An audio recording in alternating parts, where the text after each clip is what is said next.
So, Binoli, would you tell us who are these financial advisors and how exactly can you help us in our investment decisions?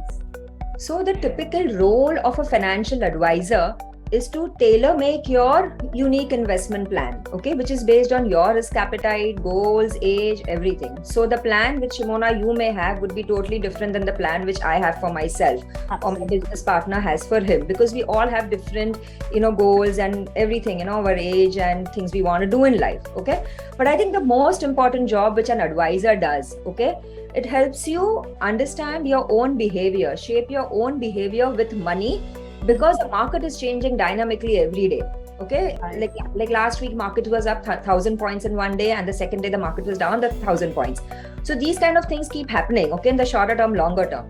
So the advisor's role is actually to handhold you when you're going wrong, help you understand, what is good for you and what is not good for you. Okay, and what I would say is, just the way Google cannot be your doctor, so it can't be a financial advisor.